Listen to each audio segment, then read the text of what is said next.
Namaste to all. A mother looks after the own children, but Gomata is for universal. Mother's milk, depending upon male child, female child, will have a difference, but cow milk is universal for all.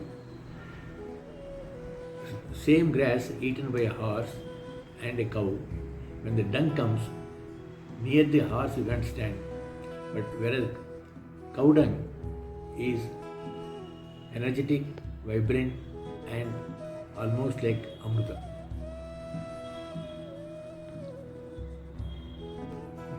Cow is go. Go means the one which moves, chirinchunadi. Now confining cow in one place is not correct. It has to be allowed to graze in open field where grass is there under the sun.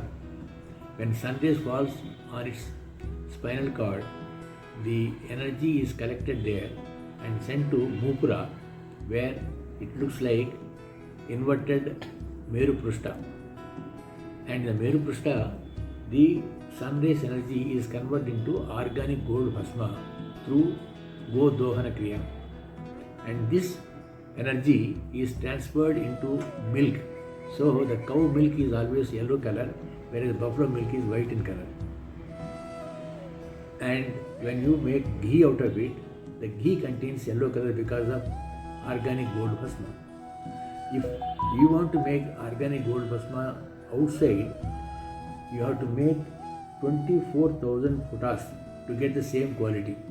And for that you may take 18 to 20 years working continuously day and night. This will be costing lakhs of rupees. Whereas when you give grass and drinking water, in 24 hours our Gomata converts the whole thing into organic gold bhasma.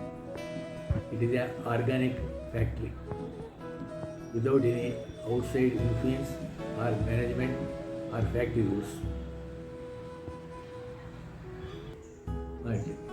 The team GoPals are having energetic attitude and cooperative way. They are all coming together and trying to educate the people the importance of Gomata in our country's welfare.